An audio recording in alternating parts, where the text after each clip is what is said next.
like I became a designer because I don't like math. So.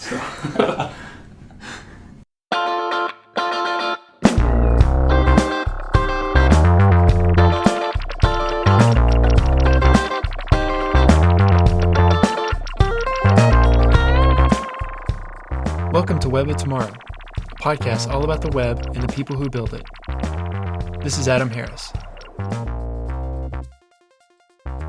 So this week, we're talking about side projects.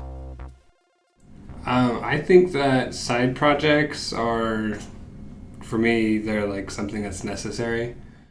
That's Nathan Thomson, a UX designer at Domo, and he's been working on an interesting side project over the last 2 years that has nothing to do with software.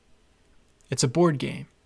It's called Outlast Westbrooke, and it's been successfully funded on Kickstarter. You know, as a designer, I have like these creative urges that I want to fill, and working on like a corporate product isn't necessarily the place where I can fulfill those. And so I was just looking for like a creative outlet where I could get my creative juices flowing. And he found that creative outlet with his friend Kevin Marco, who's also a UX designer. One day they were just playing board games and they thought, let's just make a game. And we started talking and kind of left it at that. And then a couple of weeks later, like, that's something I actually really want to do. So I just started like doing it on my own. I didn't even tell him I started doing it. And then I showed him like, hey, I kind of like created this base for a board game, and like showed it to him. He's like, wow, this is awesome. You should pursue this further. And that's kind of how it got started. I think that doing side projects like helps fulfill my creative energy and helps me to have something to look forward to in work, as opposed to like, designing where buttons go and stuff like that. Yeah. So here's the premise of the game.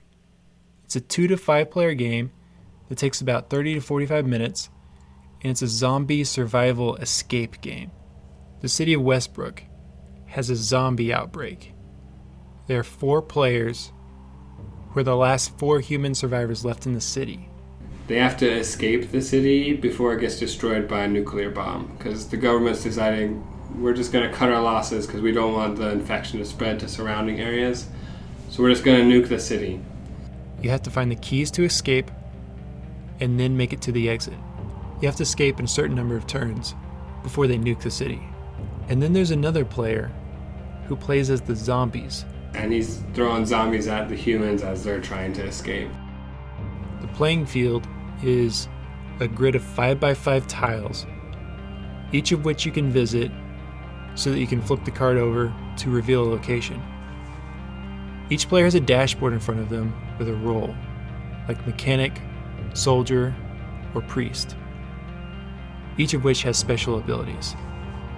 Your dashboard can also hold 1 item and 1 weapon. Then across the bottom of the dashboard, you keep track of your health and the durability of your weapon. Then there's this countdown with a bomb. If the bomb reaches the bottom, then the city's blown up. The amount of tension is like always there and always present, because there's this zombie player who controls his like big bad juggernaut who's always coming after you. Mm-hmm.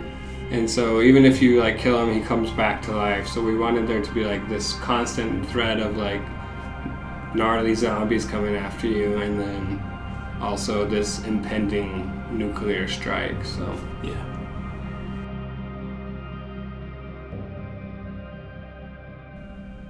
So yeah, they just jumped right in and started getting messy, getting their hands dirty, and in some cases getting their hands cut. So many hours and so many Band-Aids. Band-Aids? What are you using, X-Acto knife? X-Acto knife and a ruler. It's going too fast, like, oh man. Oh, were you using, what were you cutting out of? So we print our cards out on like 11 by 17 papers, and we'd line them up all in a grid, and then just get the ruler and X-Acto knife and go and cut. So you didn't have like a paper cutter?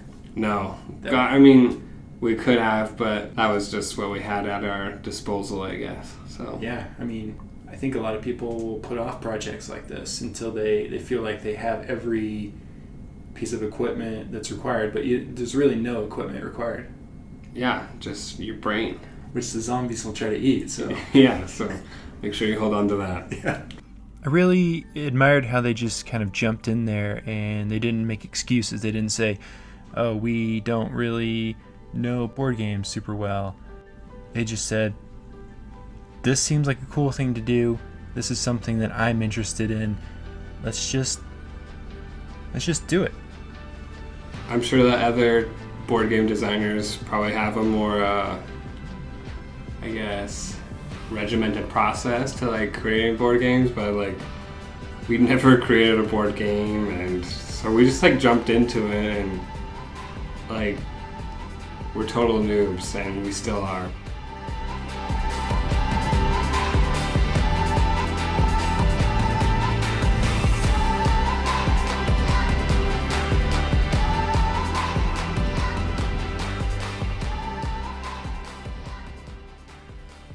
A board game seems a bit different from what Nathan and Kevin typically do as user experience designers, designing things for software, but not too different.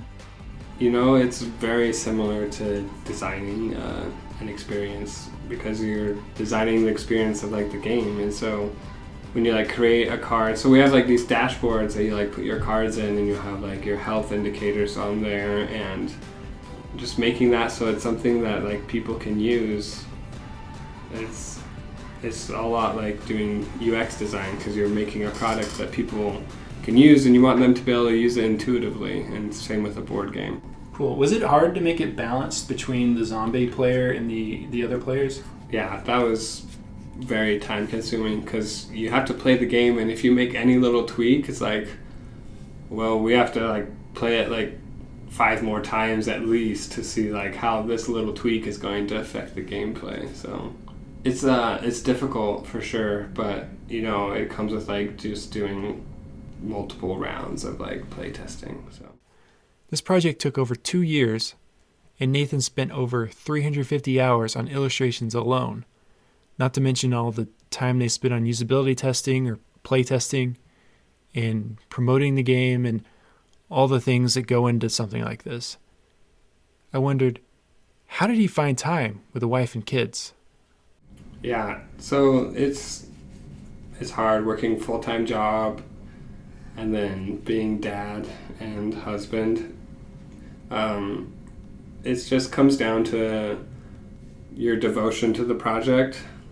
So I made time for it where I could, you know, and the place where I was able to find time is like waking up earlier or staying up later, like because my time with my kids is invaluable, and same with my time with my wife. So I said to myself, I don't want to lose that because I'm working on this project, you know.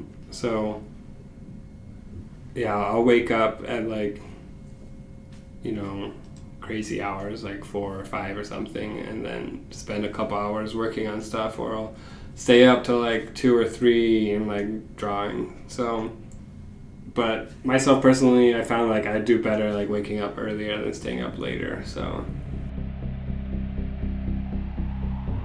you know, we didn't even like do any research, so it's like we're not like super big board gamers, and so we're like, oh, maybe we should like make a zombie board game, because we don't have any of those, we never played any of those. And then after like we've been working on it for quite a while, we're like, oh, there's actually like a ton of other zombie board games out there, and like we're in a totally saturated genre. So I'm sure that if we were to like start over, we would probably go with like another theme. But they didn't give up. They didn't start over and just go with another theme. They launched on Kickstarter 3 times, lowering the funding goal each time before it finally got successfully funded. I know I would have given up. I probably would have been distracted by other ideas. I mean, we always have ideas. We're always talking about other things. So we have like a backlog of other ideas that aren't even like board game ideas, but we just kind of said we're going to push forward with this one and then see what happens. I think looking back now, we would probably, I guess with our next project, we'll choose something that's way less amount of time to go into. Yeah. Because, you know, you want to do the fail fast thing, you know, and this project definitely hasn't been that. It's been like a 2-year project. But I think it's something that we really enjoy doing and we're devoted to, so I think it works out for us. They were devoted to it. They really enjoyed what they were doing. I think that's important. Like Nathan said at the beginning, side projects for him are meant to energize you, not drag you down. When we take the game and show it to new people, and it gets to the very end, and they're like, "Oh, we were so close," and like just barely died or something. Oh my god! It is the blue exit. Like, I just played it with some people yesterday, and they were literally like one roll of the die away from like winning, and they died. And Nice. so it's like moments like that when you see people like are really invested into like the outcome of the game, and then like they win or they die, but it's like this emotional reaction that they put out there, and it's just like really satisfying to see and like validating to me as a game designer, seeing like people are really enjoying the game. So we've had people that have like hopped in mid-game, and we like told ourselves, okay, like let's not tell this guy anything and see what happens. And we don't tell them anything, and they like learn how to play just by like watching. There are so many games, you know, that take like hours and hours to play, and they're rules upon rules, and we that's just not like what we enjoy doing as gamers. So we want something that's like more of a lighter experience, but still like competitive and strategic. That was Nathan Thomson. The game is Outlast Westbrooke. If you're listening to this before March 21st, then you still have time to back it and get a copy of the game. I'm definitely excited to get my copy. So I hope this encourages you to work on a side project of your own, whatever it is, no matter how related or unrelated it is to your field, as long as you're passionate about it. Also, if you enjoyed this episode, or any of the episodes in this podcast, please give a review on iTunes. It really helps. Also, tell your friends about it. If you didn't like this episode, that's okay. We'll be back next week with normal episodes about JavaScript and web stuff. See you then.